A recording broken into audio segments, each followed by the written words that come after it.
I'm Kit. I work as Lady Kitt. I was brought up in the northeast. I've lived here most of my life, on and off, and now I'm settled back here again forever. So I suppose about 4 years ago, I signed a declaration with Culture Declares Emergency, which is a movement of cultural organisations and individuals who declare ecological and climate emergency. And so they make the declaration and then say, oh, these are the things I'm going to do in my own practice to try and sort of address some of these challenges. So I did that about 4 or 5 years ago. And that's kind of become really core to how I make all of my work now. So a lot of the work starts from the point of view of what are the materials I'm using and how can I use materials that already exist and that don't need to be produced through extractive processes. Some of that is stuff that you see behind me. This is stuff that's been in loads of different exhibitions and installations, and it's sort of modular, so I create one structure with it, then it'll be that thing, and then I take it all down, put it somewhere else, and it'll be somewhere else, something else, so it gets used over and over again. And then some of the other stuff is naturally occurring materials.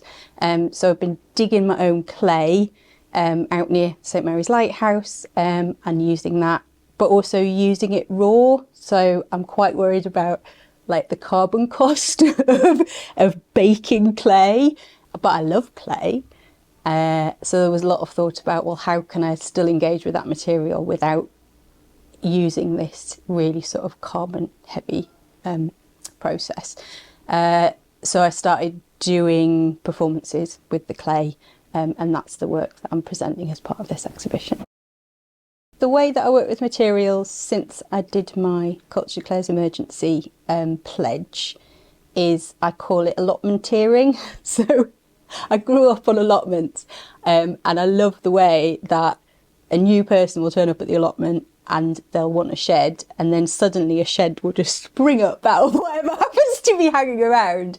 And I thought, oh, wouldn't it be good if the way that I work with materials could be more like that? So instead of having this idea of like, this is the project I'm going to do, or like, this is the sculpture I'm going to make, could I start from, these are the materials that I've got available, how do I turn them into something that is an invitation to people to do a certain thing or a response to this theme that I'm interested in? So for many years I've been working with Dr. Tina Seeker at Newcastle University, and a lot of her work is on consent, so we've done a very long project together about that. One of the things that kind of came out of that is how can we use art to rehearse some of those ideas? Like, how can we create art experiences within the framework that she's created? And so I started working on this performance, which is with raw clay. So I have a big paddling pool full of raw clay, and I have all of these pieces of fabric and everything around the paddling pool and kind of around the area as an installation. And it really has come to, let's always focus on the materials first. Let's always see what is available, what I don't need to create new, what I can forage from nature that could potentially also go back into natural environments as well without being damaging, and how do I actually practice that in my work and make sure that it's not just something I've said on my website, but it's actually something that I like, actions that I do every day. And it's hard because like I love clay as a material like so much, and I also love ceramic objects, but also I am incredibly worried about the process of taking the clay and firing it, because that is enormously energy consumptive, and that's really, really worrying. But I also think that most artists are not the major contributors to this horrific mess that we've ended up in.